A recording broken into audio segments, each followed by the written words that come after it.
Kapal induk bertenaga nuklir merupakan simbol kekuatan dan kemajuan dalam pembangunan militer. Memelihara dan mengoperasikan kapal induk ini sangatlah mahal, menjadikannya salah satu mesin perang paling mahal dalam sejarah. Namun, kekuatan yang dimilikinya tidak terbantahkan.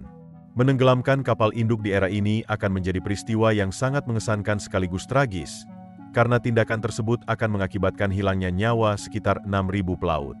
Kemungkinan bahwa musuh dapat mencapai hal itu tanpa menggunakan senjata nuklir hampir tidak ada. Tidak ada angkatan laut atau angkatan udara di dunia saat ini yang mampu bertahan cukup lama untuk mendekati kapal induk dan kelompok tempurnya. Dengan teknologi canggih dan logistik yang mendukung serangan dan pertahanan, kapal induk ini berada dalam posisi yang sangat menguntungkan. Investasi militer yang mencapai 13 miliar dolar mencerminkan komitmen yang sangat besar terhadap sistem pertahanan ini. Oleh karena itu, tidaklah mungkin untuk menenggelamkan salah satu raksasa laut ini. Dalam video ini, saya akan menguraikan 10 alasan jelas mengapa upaya untuk menenggelamkan kapal induk bertenaga nuklir hampir mustahil. Kita akan membahas secara khusus tentang super kapal induk nuklir Amerika, yang merupakan yang paling modern saat ini.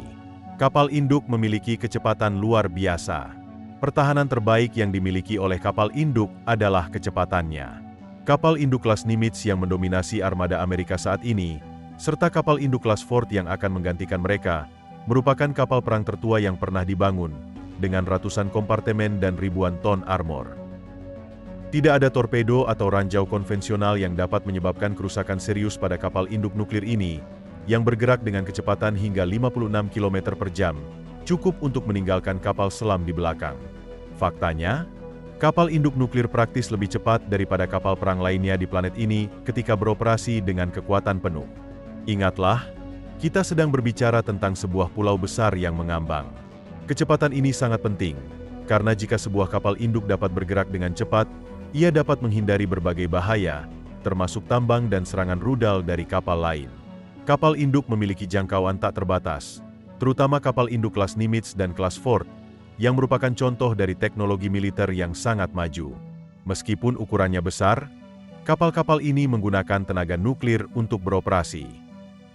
Reaktor nuklir di dalamnya menghasilkan panas yang digunakan untuk memproduksi uap air, yang kemudian menggerakkan turbin dan baling-baling perunggu raksasa, memungkinkan kapal untuk bergerak dengan cepat dan stabil. Kapal induk bertenaga nuklir dapat beroperasi selama lebih dari 20 tahun tanpa perlu diisi ulang, dan diperkirakan dapat memiliki umur layanan lebih dari 50 tahun. Energi nuklir ini memungkinkan kapal induk untuk melakukan manuver dengan lincah dalam segala arah, melampaui jangkauan banyak pasukan musuh.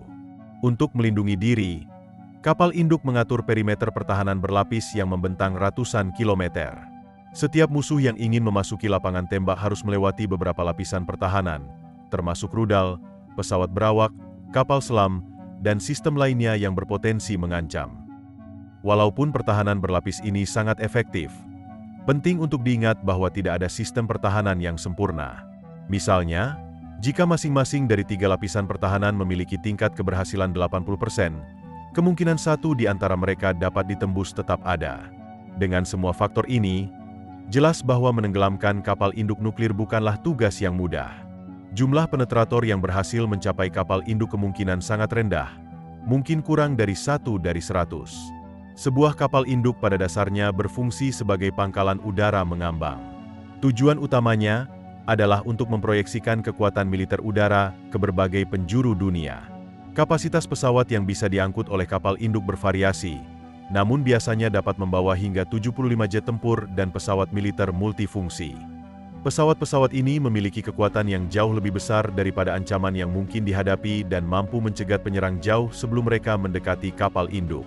Rata-rata, setiap kapal induk mampu membawa hingga 75 jet tempur FA-18.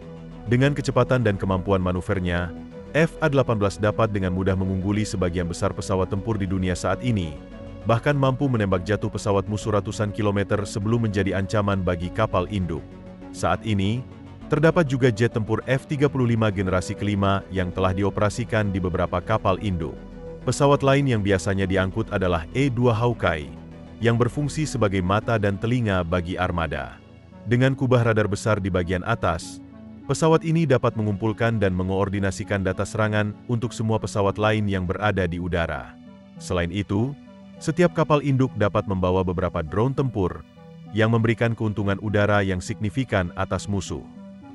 Pertahanan kapal induk juga sangat kuat, dilengkapi dengan sistem pertahanan aktif dan pasif yang luas untuk menghadapi ancaman seperti rudal, kapal penjelajah, dan kapal selam. Sistem ini mencakup sensor canggih, rudal, dan sistem berpemandu radar yang dirancang untuk melindungi kapal induk dari kemungkinan serangan. Senjata jarak dekat yang dirancang untuk menembakkan peluru 20 mm dengan ujung tungsten pada kecepatan 50 peluru per detik ini dikenal sebagai Palance 20. Senjata ini mampu mencabik-cabik kapal musuh kecil. Selain itu, setiap kapal induk dilengkapi dengan pertahanan aktif, termasuk beberapa radar rudal permukaan ke udara dan meriam otomatis untuk menangani ancaman.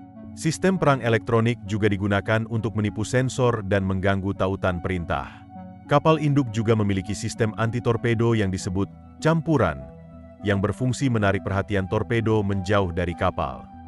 Saat ini, mereka bahkan telah menambahkan senjata laser yang dapat menghancurkan pesawat dan rudal musuh dalam sekejap, serta meriam rel elektromagnetik yang diyakini mampu menembus kapal musuh seolah-olah seperti kertas. Kapal induk sangat sulit untuk ditenggelamkan. Meskipun Titanic tenggelam dalam waktu 2 jam 40 menit, kapal induk nuklir dirancang untuk mempertimbangkan segala kerusakan yang mungkin terjadi pada strukturnya berkat ukurannya yang besar. Kapal induk Amerika memiliki ratusan kompartemen kedap air, suatu konsep yang disebut kompartementalisasi.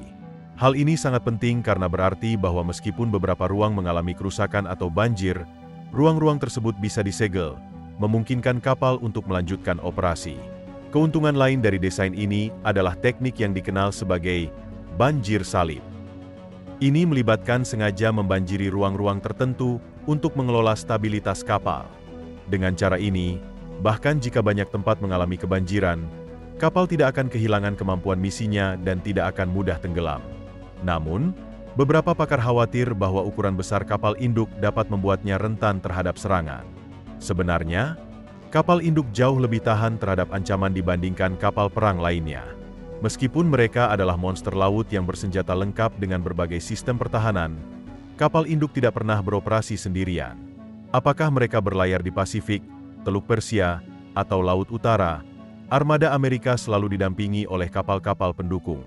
Kapal induk biasanya dikerahkan sebagai bagian dari kelompok penyerang, yang terdiri dari satu kapal induk, beberapa kapal perusak, kapal penjelajah, dan kapal selam bertenaga nuklir. Dalam situasi di mana kelompok penyerang menghadapi ancaman nyata, semua kapal pendukung akan kembali dalam jangkauan untuk melindungi kapal induk. Kapal perusak, khususnya, berfungsi sebagai perisai yang menyerap serangan, melenyapkan rudal sebelum mencapai target. Jika sebuah kapal induk berada dalam bahaya, komandan akan menghadapi keputusan sulit, mengorbankan satu kapal perusak demi menyelamatkan kapal induk dan mengamankan nyawa sebanyak mungkin. Meskipun kapal induk dilindungi oleh sistem pertahanan yang canggih, mereka tetap menghadapi risiko ketika beroperasi dekat musuh potensial. Taktik operasional telah berkembang untuk meminimalkan risiko sambil tetap memberikan serangan ofensif. Misalnya, kapal induk biasanya tidak beroperasi di wilayah yang mungkin telah dipasangi ranjau hingga area tersebut dibersihkan. Mereka cenderung tetap berada di laut terbuka dan menghindari daerah terbatas yang memiliki ancaman. Komunikasi yang paling maju di dunia sangat penting untuk mencegah kapal induk menjadi sasaran yang mudah.